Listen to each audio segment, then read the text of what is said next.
تمام. علاء محمد المرايات. يا اهلا بك مستر علاء. ربنا يخليك يا مستر. من وين مستر علاء؟ وتخيل لما اقول من وين. من وين؟ الاردني. من وين؟ من الاردن، وخصوصا من الطفيلي، توفيق جنوب الاردن.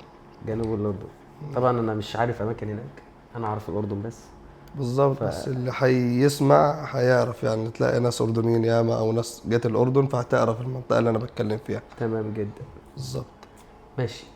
وجه رساله لاصحابك واخواتك والناس اللي هتشوفك من بلدك الاردن. تمام. اول رساله عايز اوجهها، لو انت بتفكر ان انت تتدرب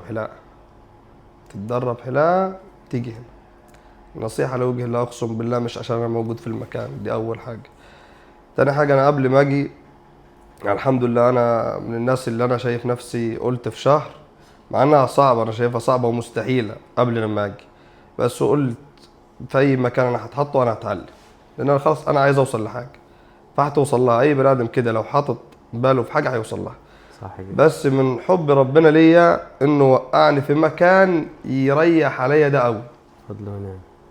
اللي هي الاكاديميه. انا اقسم بالله هنا لو اخوك ومن امك وابوك عايز يعلمك المهنه عمره ما هيعلمها لك زي ميمو اكاديمي. الحمد لله. ومش عشان انا موجود في المكان بس، هنا الناس بتحافظ عليك ازاي، ان انت لما تتخرج وتشتغل في مكان او ناس يشوفك، انت لو ما بقتش صنايعي وكانت ايدك حلوه انت هتضر المكان ده. الناس هتساله انت اتعلمت فين يا ابني، هيقول لك انا ميمو اكاديمي، فانت هتجيب له المكان. ففي ناس هنا يعني بقالها شهر ونص ومش هتتخرج ولا هيخرجوا، مع ان هي بتتحايل على المستر عايزه تتخرج، بس انت لو طلعت من هنا هتجيب له الكلام فمش هيخرجك غير يعني. كده وكده هو سببه او هدفه او هدفنا الاساسي تطلع متعلم. بالظبط. ملهاش علاقه بالمده على قد ما لها علاقه انا متعلم. تطلع متعلم عشان انت ما تجيبش السمعه السيئه للمكان لو ما طلعتش متعلم. وده حتى لو ما طلعتش متعلم، مع انه ده مش هيحصل، بس برضه العيب ده مش على الاكاديميه، هيبقى العيب عليك انت، تقصير منك. بالظبط. غير كده وكده مش فكره كمان سمعه سيئه او غيره، الحمد لله، بس هي فكره ان احنا بنراعي ربنا فيه، او كمان هو في شويه امور هو مش فاهمها. سوق بالظبط. العمل بره مختلف عن وجوده في الاكاديميه وعن اللي هو واصل له، فاحنا مش هنسيبه حصل. لما يحبط او لما يقع او لما ما يوصلش للهدف اللي هو وصل له او اللي المفروض يوصل. حصل. يعني هو المستر هنا مر عليه ما شاء الله، احنا مجموعه 165 ولا 164، وكل مجموعه ما شاء الله في رقم، فيعني اللي انت جاي فيه هو مر عليه منه آلاف، فهو يعني مجرد ما يشوفك قبل ما يسمع كلامك هيعرف انت على ايه. حافظه من قبل ما ينطق اصلا. قبل ما تنطق، انا بقول لهم هيبص في وشك هيعرف انت دنيتك على ايه. فهمت؟ فانت لما تيجي هنا يعني هتتعلم، ما تخافش. دي حته التعليم، انت زي ما انت شايفنا كده اوثق انت، اقسم بالله هتطلع من هنا متعلم، الحمد لله. ما فيهاش كلام. دي اول نقطه. تاني نقطه، انت لما تيجي هنا هتكتشف ان انت مش جاي عشان الحلاقه اصلا. يعني دي تعليم المهنه الحلاقه دي حاجه ثانويه انت هتطلع فيها. انت هتطلع من هنا انسان جديد خالص. ادراكك واستوعابك للحياه ونظرتك للدنيا هتتغير 180 درجه. الحمد لله. وده لحاجات كتير قوي، مش يعني لو المستر عايز اتطرق فيها. فهمنا. ماشي. اتكلم. بالظبط. بص، طالما انت قلت ادراكك واتكلمت على بعض الحاجات، قول اللي انت عايز تقوله. احنا ليه مستر علاء متحفظ شويه مش عايز يقول حاجات؟ لان هو احنا في حاجات بنفصح عنها في الاكاديميه وفي حاجات لا، بس احنا دلوقتي موجودين بنحكي وبننقل تجربه، فانت قولها بكل استفاضه. انا يا مستر ما فيش تحفظ، قول. ماشي براحتي يعني. ها؟ قول. ماشي. اول حاجه قبل ما اضطر لموضوع بره المهنه، بالنسبه للمهنه وللمكان، انت لما تيجي هنا الحمد لله المستر كلنا سواسيه. يعني اول محاضره لما طلع ادانا كلمتين قال لك ايه، انا ما بنساش حاجه الحمد لله، خصوصا من الحاجات اللي في حاجات بتعلم هنا لسنين. قال لك ايه؟ قال لك احنا هنا كلنا مساتر. يعني المستر اللي جاي يدربك اللي بقاله 10 سنين موجود هنا في المكان، هو اجباري عليه يقول لك انت يا مستر، انت اسمك احمد يقول لك يا مستر احمد، انت تنده له تقول له يا مستر علاء مثلا. فهمت؟ فاحنا هنا كلنا سواسة، كلنا اخوات، مفيش حد هيتكبر عليك. مش تقول لنفسي انا مثلا عندي 30 سنه ولا عندي 35 سنه اجي يقعد لي شاب يقعد يعلمني ويشوف نفسه عليه، مفيش الكلام ده. احنا هنا كلنا واحد. دي اول حاجه. فانت هتيجي هنا وسطها لك انا بالنسبه لي اقسم بالله انا متخرج بقالي تقريبا اسبوع ولا 10 ايام، وعندي محل انزل شغل محل ليا انا اوقف فيه، ومش عايز اسيب المكان، مش قادر اسيب المكان. خلاص سبحان الله يعني. في ناس ربنا يجعلك في المكان على طول. ربنا يخليك يا مستر. في ناس وفي اماكن كده تتربط فيها روحيا يعني، فهمت؟ لله. من كتر ما انت مرتاح، مع ان انا من بلد تانية يعني، انا مش مصري اساسا. اردني. بالظبط، واحد جاي لك من قارة تانية. بس مننا برضه. ربنا يخليك يا مستر، كل واحد. ايوه دي اول حاجة، فانت كده كده هترتاح في المكان، والمكان هنا كلنا واحد، كلنا اخوات. ومستر رضا انا بشوف ناس بتكلمه بقالها 3 سنين متخرجة و4 سنين، يعني انت متخيل؟ بنبني اسره وبنبني حصل. يعني ترابط بيننا كامل. بالظبط. فلسه في واحد بعت له فيديو بقاله 2 متخرج ولا مش عارف كام. فانت اتخيل لوحدك اللي واحد فاكر واحد بقاله 2 سنين. الحمد لله. يعني واحد بيتعشى بينسى الاكل اللي هو اكلها امبارح، فانت تفتكر واحد بعد 2 سنين، ما انت ادرك تماما ان الراجل ده قدم لي حاجات عمري ما هنساها. فهمت؟ فهو هيغير نظرتك للحياه كلها. زي ما قال المستر عادل، لو اتطرق للحاجات اللي انا كنت هتكلم فيها بره عن المهنه. انت لما تيجي هنا اول حاجه هتعلمها الانضباط. تنضبط. الانضباط هو سر النجاح. ما دام انت انضبطت انت هتوصل. هتفضل تمشي من هنا هتوصل هناك، مش هتمشي مش هتوصل. هو ده الانضباط. واستغلال الوقت. انت وقتك ده اثمن حاجه عندك. تخيل دلوقتي لو جالك او انت عندك مقدره وعرفت ان انت هتموت امتى، كمان يوم او كمان يومين، الدقيقه دي هتفرق عندك قد ايه؟ دلوقتي الدقيقه ولا اليوم حتى مش فارق، ولا الشهر مش فارق عندك. لما اقول لك انت فاضل لك اسبوع هتموت، دي الثانيه هتفرق معك. فهو ده اللي انت تحافظ على وقتك، تستغل كل دقيقه في وقتك. يعني انا المستر اقسم بالله ما بعرف بينام امتى. تيجي الصبح تلاقيه في الاكاديميه، في الليل يخلص من الاكاديميه تلاقيه في الجيم، في 24 ساعه متواجد. فانت على بتنام طول. امتى؟ مفيش نوم. انت هنا عشان تنجح، عشان توصل. ده اول حاجه انت هتتعلمها. تاني حاجه هتتعلمها اللي هو هتدرك ان انت في نعمه وخير لا يعلم فيه الا ربنا. نعم بالله. ده انا اقسم بالله سمعت كلمتين، قعدت 3 ايام ولا 4 ايام ما بنامش. كان عندي شويه برد، ورحنا طلعنا على دار مسنين. راح المستر قال لي افوت في واحد جوه عايز يحلق. ده لسه اخر مره طلعنا فيها. فوت احلق له، لقيت راجل على سرير ربنا يشفيه، الاربعه ما بيتحركوش، معاه شلل رباعي. وانا بحلق له كده اتاثرت انا على منظره. فهو قاعد بيتكلم، انا ما كنتش مركز معاه وبقول ايه اساسا من المنظر. فركزت معاه بقول له انت بتقول ايه يا حاج؟ فبقول له الحمد لله احنا احسن من غيرنا. نعم بالله. اقسم بالله حطيت المكنه صفنت ساعه. رضا من عند ربنا، هو عنده رضا وقبول لنفسه. يمكن دي علامة وإشارة ليه. بالظبط، هي درس ليا. انا عندي دور برد بقول لك كرهت الدنيا كلها، كح. ده انا جيت لواحد مشلول 4 ما بيتحركوش بقول لك الحمد لله احنا احسن من غيرنا. انت هتسمعها كلمه عاديه، بس لو تفكر فيها في دقيقه هتدرك انت في ايه.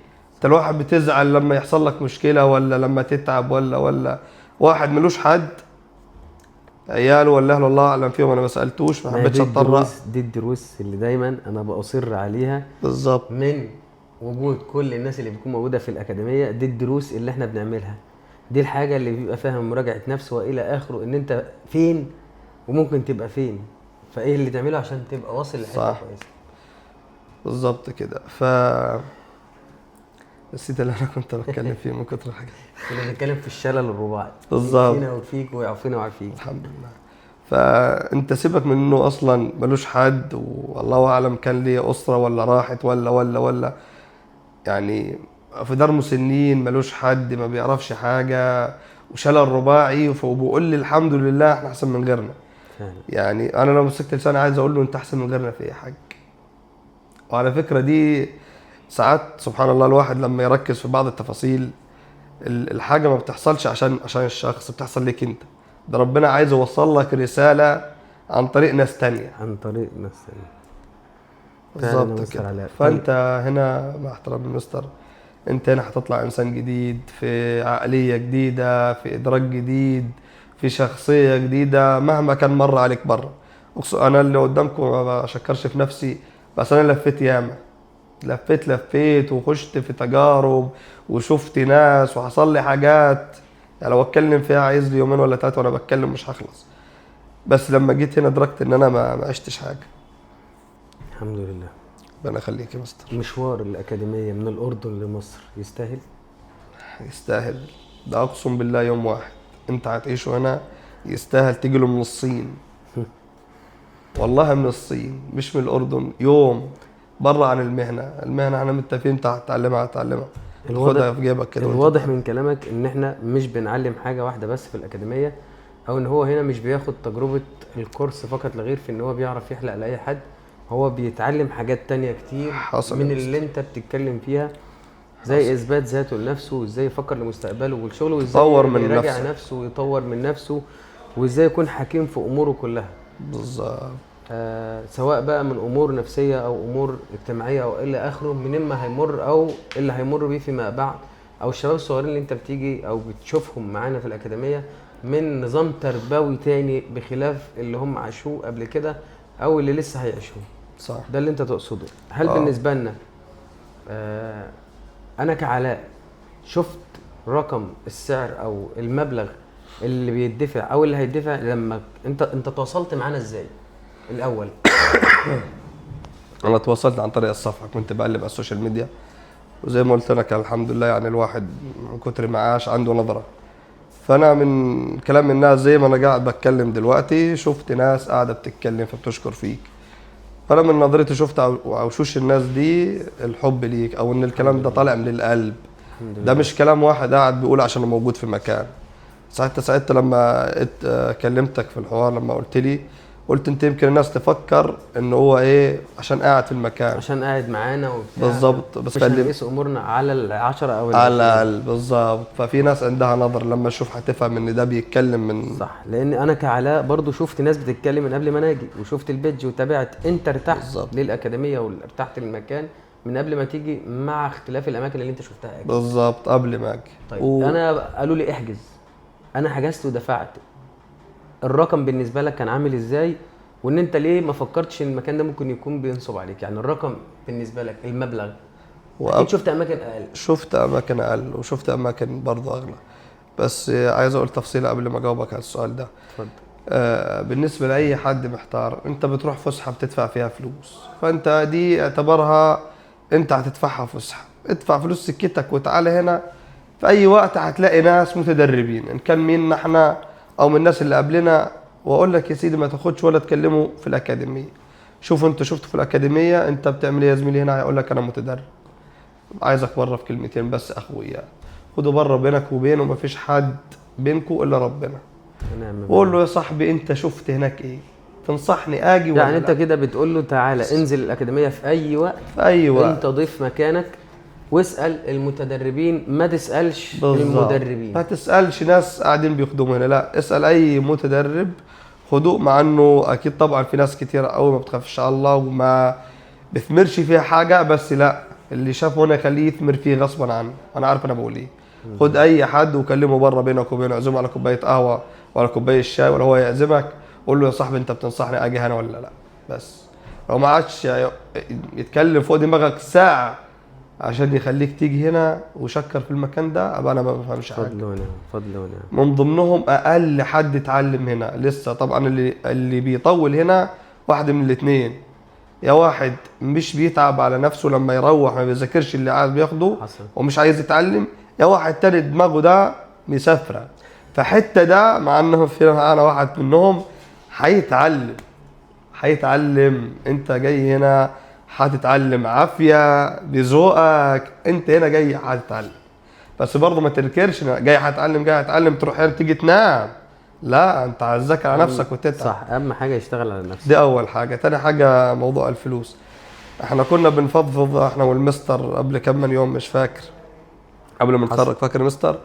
فقعد بيكلمنا بيقول لنا انتوا من رايكم اللي انتوا شفتوه في الاكاديميه لو عايزين ندي قيمه مقابل سعر، لو عايزين ندي قيمه مقابل سعر. هل القيمه مقابل السعر دلوقتي متاحه لا موجوده في لا اللي لا بيدفع؟ لا ما انا ما ده سؤالي، ان انا كنت بسالكم كده عايزين ندي قيمه مقابل السعر، بالظبط. فانتوا شايفين اللي احنا بنديه دلوقتي القيمه مقابل السعر؟ لا كان ردكم ايه؟ بالظبط كلنا ردنا لا. انت زي ما تجيب لي عربيه فراري وتقول انا هديها لك مثلا في 100,000، ايه اللي قيمه مقابل سعر؟ ما فيش. تجيب لي عربيه فراري تقول لي 10 مليون، اقول لك قيمه مقابل سعر مثلا على حسب العربيه طبعا، فهمت؟ اما انت تجيب لي حاجه فوق وتحط لي حاجه وتقول لي لا، في فجوه. انت في فجوه لما انت تدفع 8000 وتيجي هنا، اقسم بالله اللي هيتصرف عليك اكتر من 8000 ده اضعاف. انا مش فاهم الاكاديميه دي ماشيه ازاي، فهمت؟ الاكاديميه دي بتدفع ما بتاخدش. ماشيه بحب الناس. والله يعني هي ماشيه بحب الناس بالظبط كده يا مستر. الراجل ده يعني الحمد لله. تلاقيه عايز يعمل خير فهو قاعد بيدفع. الحمد لله. فاهم؟ فاقسم بالله 8000 اللي انت هتدفعها يعني هتاخد قدها اضعاف مضاعفه. مستر علاء من الناس اللي كانت بتساعد زمايله في السكن، لما كنت ربنا يخليك بشوفكم في الجدول العملي وغيره، كنت انت بمثابه القائد اللي شباب او اخواته اللي ما يعرفهمش وهو اردني الجنسيه، حصل. والشباب هنا كلهم مصريين وعلى مختلف الفئات ومختلف الاعمار ومختلف الفكر. صح. وانت بالنسبه لك ما شاء الله ربنا يديمها عليك نعمه، محبوب وسطهم، وكانوا بيسمعوا لك قوي، وكنت بتعرف تتصرف وبتعرف تتعامل معاهم، وكنت اللي بتقوله بيمشوا بيه، ومن النوع اللي كنت بتخليهم يقعدوا كلهم وتذاكر لهم وتذاكروا مع بعض. حصل يا مستر. علاء كان بيعمل كده ليه؟ وخدها قاعده في حياتك. انت ربنا بيقول لك ايه؟ حب لاخوك كما تحب لنفسك. انا من الناس احب اي حاجه تتعمل معايا اروح انا اعملها مع الناس. فانت لما تروح تيجي هنا هتاخد اضعاف اضعاف. بالظبط هتاخد اضعاف اضعاف، حتى لو ما جاتش من الشخص ده. يعني بالظبط. تانية. ما هي ده بس التركايه، بس الواحد فاكر انه لما يعمل خير مع واحد فانا مستنيه منه ويطلع عليه القص معايا سمح الله يقول لك بص انا بعمل خير وبشوف لا، ده سيبك منه. ده هيجي واحد عاش من هناك عاشر ملوش دعوه في اي حاجه، يعمل لك الخير ويروح. صح. تعالى يا ابني انت عملت مردوده بشكل تاني خالص. ربنا هيسهل. انت قلت حاجه حلوه جدا والله، قلت حاجه حلوه جدا. ربنا يخليك. يعني انا لما اعمل الخير مع شخص مش شرط اللي انا مش هيجي منه لا، ما هو ربنا هيرده لك في حاجه تانية. بالظبط. ربنا هيسوق لك واحد تاني من اخر الدنيا يجيبه لك. يعني يمكن انا جيت من الاردن، مش هحسبها العكس، جيت من الاردن عشان حد مصري يجي يعمل لي خير زي مستر رضا، مع انه انا ما قدمتلوش حاجه، هو قدم لي خير. بس يمكن ربنا بيسد الخير ده اللي هو قدمه لي خير في جزئيه تانية، لان انا قدمت خير لحد تاني. بالظبط، لان هي مش معمول لها حساب او الى اخره. انا عملت مع ده او ما عملتش مع ده، انا بمشي باللي اتربيت عليه. بالظبط. كل واحد بيدي من اصله. فبالظبط اللي اتربيت عليه واتعلمت عليه، وفي نفس الوقت انت بتحب الخير للغير، زي ما انت بتتمنى ان ربنا يقعد لك الخير ويجيب لك الخير. جه من الشخص نفسه، جه ما جاش من الشخص نفسه، هي في الاول وفي الاخر انت بتقدم حاجه عشان ربنا.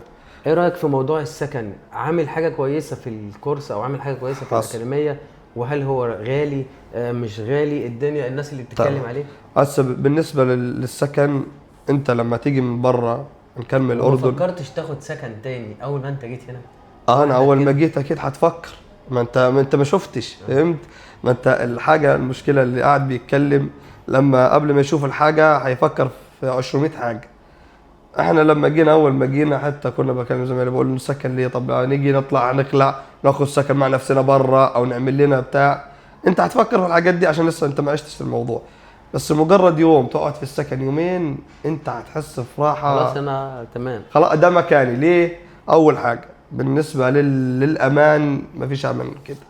تاني حاجه بالنسبه للي انت عايش معاهم وقاعد معاهم، دول ناس جايه زي مثلا عندنا بقول لك جايه على الفرازه، يعني ناس دي زيك زيهم. لا مفيش احسن منهم. اللي انت ايه لما تيجي مكان هنا اوعى تكون انت فاكر انت هتشوف شخصيات من اللي بتشوفها في الشارع ولا بتشوفها في هنا مفيش منه. وهنا جه معانا 2 الله اكبر، هو اول محاضره قعدت اول يوم بص لهم كده، تاني يوم انت مش هتشوف اللي بيضرب واللي بيعمل واللي انت دولت معاهم ربنا بالظبط. فانت لما تيجي هنا في السكن احنا بنرتقي وبننتقي الناس، بحيث ان انا بالنسبه لي انا قاعد مع علاء، فعلاء شبهي وانا شبهه بالظبط. هو ده اللي قاعد نفسيا او ذهنيا او بدنيا، او ان انا بالنسبه لي مرهق من حد قاعد جنبي وانا مش عارف اتعامل معاه او ساكن معاه او عايش معاه. حصل. ونصيحة لأي واحد طبعا من اللي عايزين يجوا، أول حاجة ما تأخرش في الخطوة. كل ما أخرت كل ما هتندم.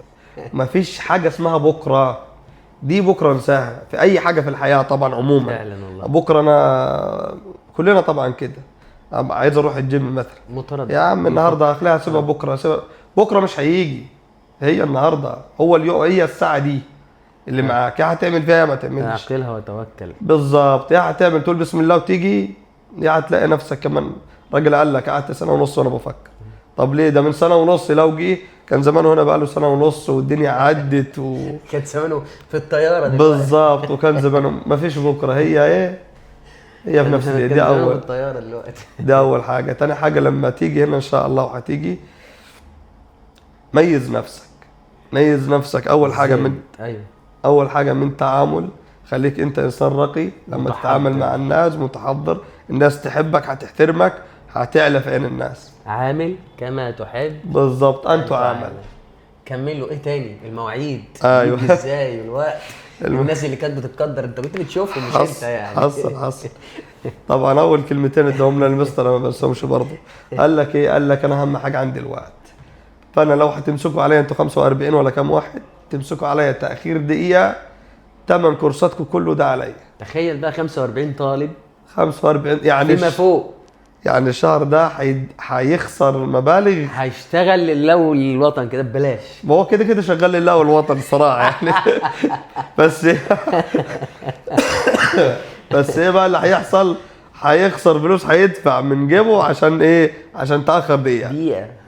فدي دي مش ليكو، دي برضه انا عارف يعني هو ايه، عشان يحافظ برضه على الوقت. لو جاله لا سمح الله مجرد كسل او تفكير او لا في حاجه ترد، هو بيدي نفسه برضه حاجات ايه اللي عشان يمشي عليها. بالظبط. فانت 45 واحد ما فيناش واحد طلع عليه دقيقه. احنا سبحان الله اول ما جينا طبعا واحد مش فاهم النظام، اللي اتاخر دقيقتين، اللي قال لك جاي له 10 دقائق، فمعروف 10 دقائق يعني ولا حاجه.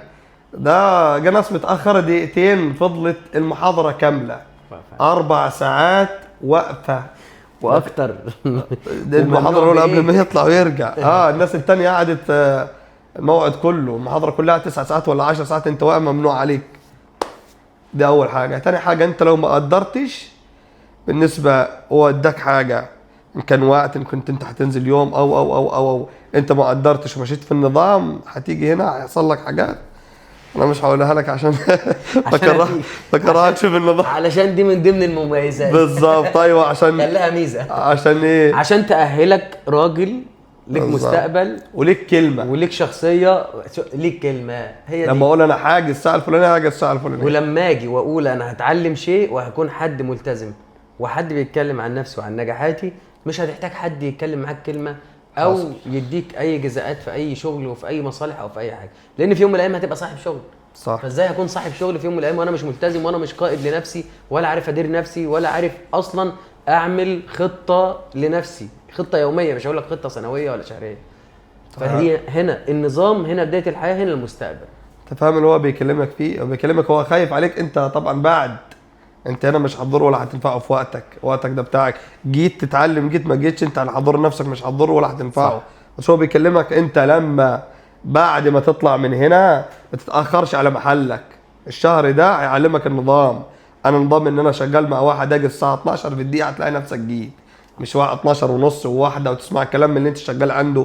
وحتى لو كان محلك هتشرط زباينك، في زباين بتيجي بدري تحلق، يعني في الساعه دي تحلق لك كام؟ حتى 3 4 لو و2. محلك يا مستر علاء انا لازم، ما انا بقول هشرد الزباين اكتر من الزباين واكتر من الناس اللي شغاله معايا. بالظبط. انا لو شغال معايا فني واثنين وثلاثه انا لازم اكون احسنهم بالظبط، عشان كلكم راع ومسؤولين عن رعيتكم. انا صح. دلوقتي برعى او القائد او المدير او الى اخره على حسب البوزيشن او حسب مكانته. حصل. هو لو مش ملتزم بده اكتر منهم، ازاي انا هلتزم على تعليماتك؟ يعني هتقول لي انا صاحب محل، طب ايه المشكله؟ ما زي انت صاحب محل وانا احسن منك. لازم تكون انت احسن واحسن واحسن عشان صح. تعرف تبني يعني تبني كيان وتبني كيان وتبني كل حاجه. صح. طيب انا كعلاء كمل. عايز تقول حاجه؟ انا مش عايز اقاطعك. والله انا في حاجات ياما لو عايز مش اتكلم يا أقاطعك. مستر. اتكلم انا مش براحتك. انا ما وريش حاجه. مش انتوا ما لكمش حاجه، صح؟ كمل. كنت بتكلم في نصيحة للناس. فالمستر هنا يعني انا مش متعود ان انا اشكر حد قدامه يعني، او ان انا امدحه. وانا والله مش بحبها اصلا. والله ما بعرفش امدح حد، والله بس ما بحبها. بس في حاجات يعني الراجل ده بيقدم حاجات انت هتخليك مكسوف من نفسك، عايز تعمل حاجه بس اعمل ايه؟ مفيش. فهمت يعني؟ هو انت مالكش الا اللسان اللي انت ترد الشكر فيه. الحمد لله. ربنا لا يحيجه لحد، بس ان شاء الله يعني لو الشكر اللي انا بطلبه ان هو ربنا ينجح، يخليك ان يا هو مستر. اشوفه طول الوقت كويس، وان احنا في يوم من الايام في الغيب يقول الله يصلح حاله، الله يرضيه، الله يكرمه. دعوه في الغيب بتفرق يا جماعه. اصل انا النهارده لما اقعد، ما انتوا عارفين ان الوشوش كتير قلابه ومتغيره. انا ممكن ابقى في وشك واقول لك انت حبيبي ويضحك في وشك ويبوسك يمين وشمال، بس مش مهم دي. الاهم من ده كله لما تيجي في ذهنه في وقت من الاوقات، او تيجي سيرتك الطيبه في وقت من الاوقات انت قاعد فيه، ويكون سيرتك الطيبه حاضره. خلاف لما انا واحد يتكلم عنك او تتكلم عنه او يتكلم عن اي شيء وسيرتك ما تجيش الا بالراضي. لا، احنا مش عايزين دي. احنا عايزين دعوه في الغيب بتفرق كتير قوي. ما تتبسطش دايما من اللي هيشكر في وشك ويقول لك حبيبي ويا علاء انت ما فيش زيك وبلا بلا بلا. وفي ظهرك مش هيسيبك. انا لما بعمل مع فلان او الى اخره، انت شفت شباب صغيره كتير قوي موجوده عندنا. صح. انا لما بتكلم شباب صغيره مش صغيرين اللي هم بيبيهات او حاجه، انا بتكلم شباب 17 و18 والكلام ده كله، لسه في مرحله البنى او النضوج.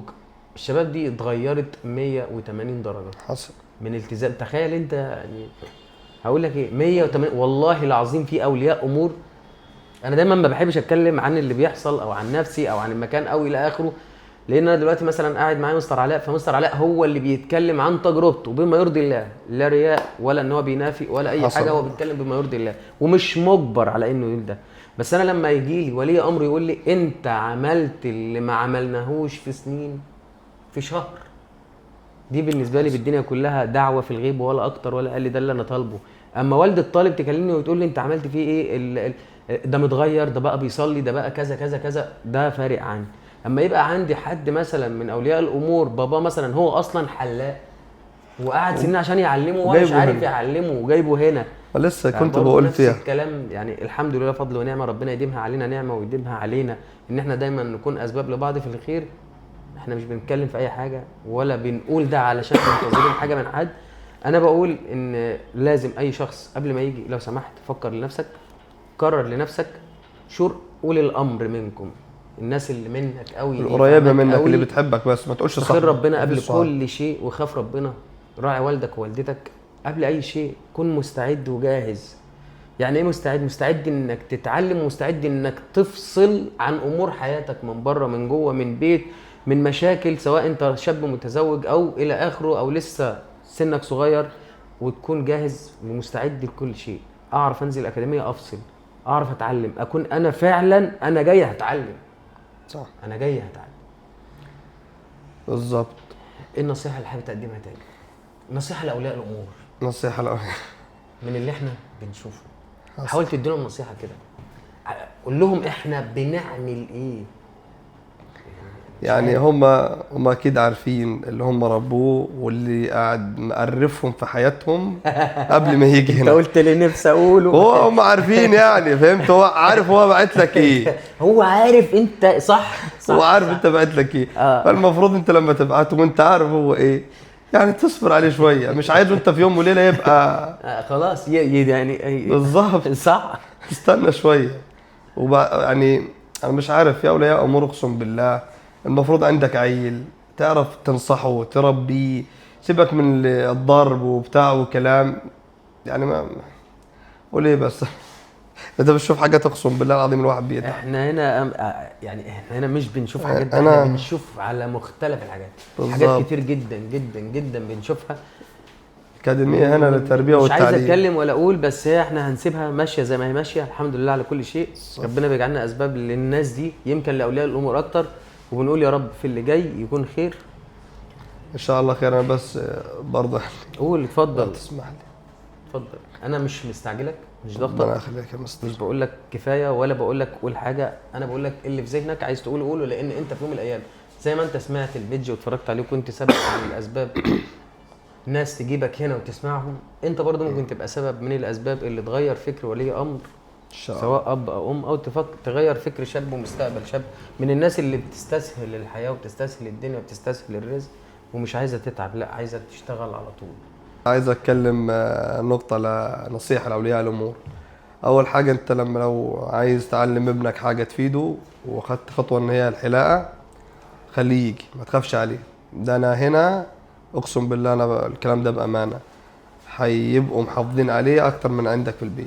الاهم من ده كله ما يقلقش عليه وما يخافش عليه وما يستعجل. بالظبط. وهيتعلم حاجات هنا انت عندك في البيت عمره ما هيتعلمها. اسمع مني، انا عارف انا بقول لك ايه. وبطلب دايما طلب تاني، اولياء الامور يا ريت دايما يكونوا على تواصل معانا، ويا ريت يدونا ارقامهم. احنا دايما بالظبط. بنطلب ده، بس في اولياء امور بيستجيبوا وفي اولياء امور بحس ان هم من كوكب تاني. حصل بيرمي العيل ومش انت عارف عايز هو. ازاي يعني هيكون هنا طول ما انت ما فيش متابعه منك؟ لا، لازم تتابع وتواصل عشان تعرف ابنك واصل ليه، وما تستعجلش. ده ما انت قعدت بقاله 12 سنه ولا 13 سنه قاعد بتعلمه، وفي الاخر برضه ما بتعلمش حاجه في المدرسه. تيجي هنا في شهر انا دفعت فلوس، انا يلا عملت ايه؟ ما هي مش طياره. اي بني ادم عايز يتعلم حاجه هيتعب شويه، مره على مره، مره على مره، لما يوصل لحاجه ان شاء الله محترم. فانت اصبر شويه، ما تستعجلش. دي اول حاجه. تاني حاجه، ده كلام ان شاء الله على الاكاديميه وانا متاكد ان شاء الله هرجع للفيديو ده ان شاء الله. وهشوفه كمان سنه ولا سنتين بالكتير. ان شاء الله. وهتبقى الاكاديميه دي اقسم بالله في الشرق الاوسط كله ليها فروع، مش يا بس ايه، مش بس في مصر. اللهم هتلاقيها ليها فروع عندنا أمل ما في ربنا تعدش. وانا متاكد، انا عارف عندنا ان امل انا في بقول ربنا كبير وطموحنا واحلامنا والخطط اللي احنا عاملينها لحاجه إن شاء زي كده، الله. بس طبعا كل حاجه بإرادة ربنا، كل حاجه في وقتها. وبعد كده كل حاجه بتيجي ان شاء الله. ان شاء الله. ان شاء الله انها ان شاء الله. تبقى في مكان غير ده خالص. ان شاء الله. عشان الناس دي بتعامل ربنا اقسم فضل بالله ما بتعامل العبد. فضل ونعم. احبك في الله. مفيش تاني اسئله. فاضل سؤال واحد، عشان يا انا ريت. بحب دايما اللي بيشتغل معايا بعقله مش بيشتغل معايا بجسمه. اتفضل. نصيحه لرضا. رضا مش مستر رضا، فما تتكلمش. مش رضا كشخص ولا كعمل؟ اديني تفرق. نصيحه الاثنين. خدني انا كشخص، اديني نصيحه. يمكن انت عرفتني بقدر كافي في الفتره دي. ماشي. لو عايز انصح انا كعمل، مشكلة يعني من كتر الله اكبر ما شاء الله، مش عايز احسد انا، من كتر يا مستر ما انت عامل الحاجات توب.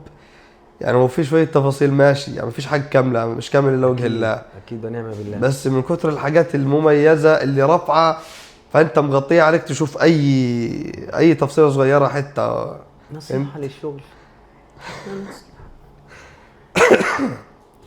نصيحة بالنسبة للشغل، يعني ان انت تطور برضه شوية ان شاء الله. افضل يعني طول الوقت اطور، ما اثبتش على كده. بالظبط، تطور. انت واصلين مع كان مع الله اكبر يعني. بس عايزينك برضه نشوفك بره. النصيحه الشخصيه، عايز تشوفني بره؟ حاضر. نشوفك بره ان شاء الله. مش خليك بره، مش بره مكان ما.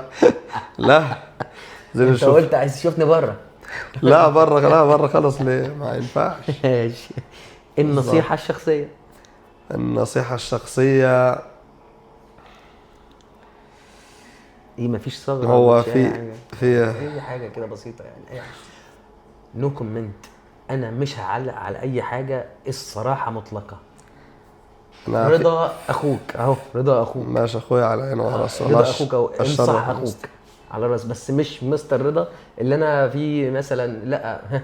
الشر في مستر انت تكون على اخويا، راسي. اقسم بالله. على انت راسي. من الناس اللي يعني مش تعد الاصابع، هو اصبع واحد. الله فهمت؟ يحفظك. ربنا يخليك. وبالنسبه للنصيحه، انا في مثل ماشي فيه، النصيحه في الملأ فضيحه، انا كده بعتبرها.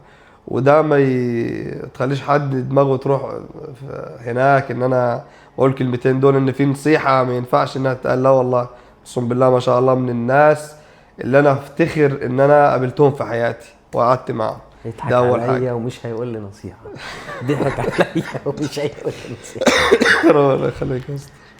ماشي يا مستر علاء، الاسئله كتير، والله الكلام نفسي نتكلم كتير. بالظبط. انا لو عليا، انا عايز كده قصاد الكاميرا ومع احترامي للمستر، ان انا مكسوف ان انا امدحه قدامه وانا اتكلم قدامه، عشان ما تفكروش لو انسان 1% دماغه مريضه يفكر ان انا قاعد بقول الكلام ده عشان مستر رضا. الحمد اقل ما فيها لو مش محتاجين نوصل ده ولا محتاجين نعمل ده، احنا الحمد لله ربنا حصل يديم العشره والمحبه، لان احنا ما نعرفش بعض بس عرفنا بعض الشهر ده. عرفنا بعض، بس الحمد لله كاننا نعرف بعض بقالنا سنين، وربنا يديم المحبه بيننا والاخوه، لان احنا بنبني اسره، بنبني عيله. والله العظيم اقسم بالله في ناس ما بتبقى عايزه تمشي اصلا. والله انا منهم اقسم والله. بالله العظيم. في محل هنا واحد صاحب انزل اشتغل عليه وقاعد بيكلمني والله ما ادري اهو ده معايا في السكن، والله بقول له ما عارف انزل، انا خلصت كل دنيتي واتخرجت والحمد لله شغال، الحمد اروح اي لله. بس ما الحمد لله. خلاص في ترابط كده وراحه مع اني من بلد تانية يعني. هسألك سؤالين بقى. لسه اتفضل يا مستر، خليهم 10 يا مستر. مش عايز اسيبك. رضا اللي شفته على السوشيال ميديا ولا رضا اللي شفته في الأكاديمية؟